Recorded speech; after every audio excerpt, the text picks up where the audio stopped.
and I think I'll put it like this. It's true that publishers sometimes want to put a catchy or suggestive or challenging subtitle on a book. And so when we hit upon, or rather they hit upon, well, how religion poisons and why religion poisons everything, I knew what would happen.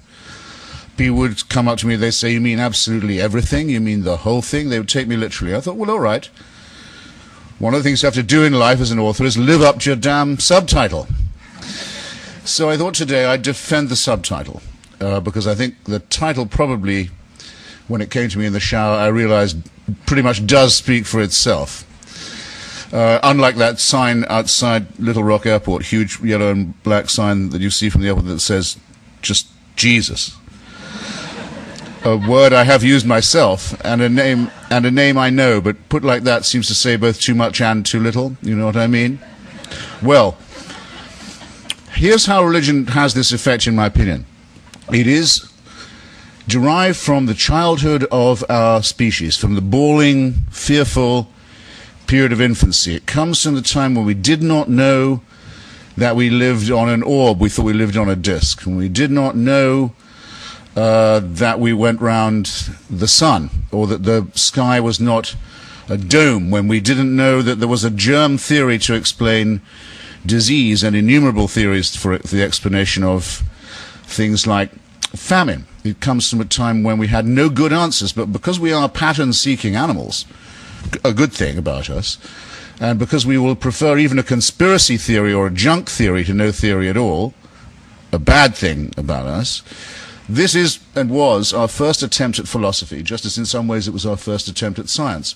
And it was all founded on, and remains founded on, a complete misapprehension about the origins, first of the universe, and second, about human nature. We now know a great deal about the origins of the universe, and a great deal about our own nature. I've just had my DNA sequenced by National Geographic. You should all, by the way, get this done. It's incredibly important to find out how racism and creationism have been abolished by this extraordinary scientific breakthrough, how you can find out your kinship with all your fellow creatures originating in Africa, but also your kinship with other forms of life, including not just animal, but plant.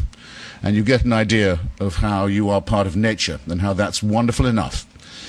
And we know from Stephen Hawking and from many others, Stephen Weinberg and many other great physicists, an enormous amount now about what Professor Weinberg's brilliant book calls the first 3 minutes, the concept of the Big Bang.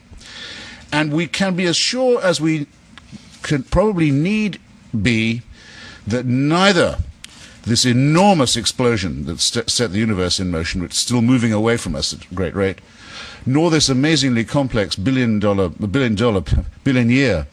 period of evolution, we can be pretty certain it was not designed so that you and I could be meeting in this room. We are not the objects of either of these plans. These plans don't know we're here. Sorry to say, wouldn't know or care if we stopped being here. We have to face this alone with the equipment, intellectual and moral, that we've been given, or that we've acquired, or that is innate to us. And here's another way in which religion poisons matters. It begins by saying, well, why don't we lie to ourselves instead? Why don't we pretend that we're not going to die? Or that an exception can be made, at least in our own case, if we make the right propitiations or the right moves. Why do we not pretend that the things like modern diseases, which we can sequence now, sequence the genes of, like AIDS, are the punishment for wickedness and fornication? Why don't we keep fooling ourselves that there is a divine superintendent of all this, because it would abolish the feeling of loneliness and possibly even of irrelevance that we might otherwise have. In other words, why don't we surrender to wish thinking? That poisons everything, in my opinion, right away. It attacks the very basic integrity that we need to conduct the scrupulous inquiries, investigations, experiments, interrogations of evidence that we need to survive and to prosper and to grow. And it's no coincidence, no accident, that almost every scientific advance has been made in the teeth of religious opposition of one form or another that says we shouldn't be tampering with God's design. I suppose the most recent and most dangerous one of these is the attempt to limit stem cell research. But everyone could probably think of other forms of scientific research and inquiry, especially medical, that had led to religious persecution in reprisal. Thirdly, it's an attack, I think, on what's also very important to us, our innate morality. If there's one point that I get made more than another to me when I go and debate religious people, it's this. They say, where would your morals come from if there was no God? It's a question that's posed in Dostoevsky's wonderful novel, The Brothers Karamazov. One of the brothers says, it's Smerdyakov, actually, the wicked one, says it. If God is dead, isn't everything permitted? Isn't everything permissible? Where would our ethics be if there was no superintending deity? This, again, seems to me a very profound insult to us in our very deepest nature and character. It is not the case, I submit to you, that we do not set about butchering and raping and thieving from each other right now, only because we're afraid of a divine punishment or because we're looking for a divine reward. It's an extraordinarily base and insulting thing to say to people. On my mother's side, some of my ancestry is Jewish. I don't happen to believe the story of Moses in Egypt or the exile or the wandering in the Sinai, and in fact now even Israeli archaeology has shown that there isn't a word of truth to that story or really any of the others. But take it to be true. Am I expected to believe that my mother's ancestors got all the way to Mount Sinai, quite a trek, under the impression, until they got there, that rape, murder, perjury and theft were okay, only to be told when they got to the foot of Mount Sinai, bad news, none of these things is kosher after all. They're all forbidden. No, I don't think so. I think we can actually have a better explanation in every sense, superior as well as better, that no one would have been able to get as far as Mount Sinai or in any other mountain in any other direction unless they had known that human solidarity demands that we look upon each other as brothers and sisters and that we forbid activities such as murder, rape, perjury, and theft, that this is innate in us. Of those to whom it is not innate, the sociopaths who don't understand the needs of anyone but themselves, and the psychopaths who positively take pleasure in breaking these rules, well, all we can say is, according to one theory, they're also made in the image of God, which makes the image of God question rather problematic, does it not? Or that they can be explained by further and better research and have to be restrained and disciplined meanwhile. But in no sense here is religion a help where it claims to help most, which is to our morality, to ethics. Finally, I would say, not finally because I'm finished yet, I'm not quite done, don't relax. I hope everyone's got a drink, something to eat.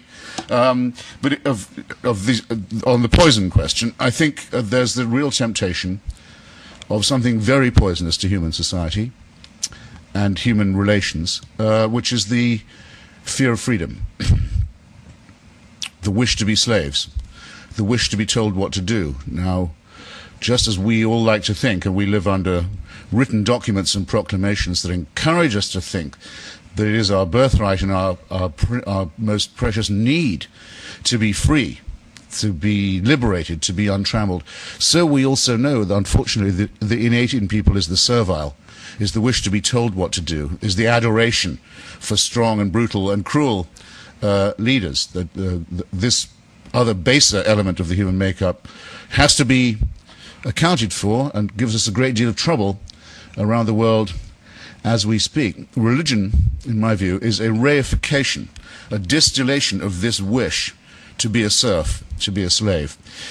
Ask yourself if you really wish it was true that there was a celestial dictatorship that watched over you from the moment you were born, actually the moment you were conceived, all through life, night and day, knew your thoughts, waking and sleeping, could in fact convict you of thought crime. The absolute definition of a dictatorship can convict you for what you think, or what you privately want, what you're talking about to yourself, that monitors you like this, under permanent surveillance, control, and supervision, and doesn't even let go of you when you're dead, because that's when the real fun begins.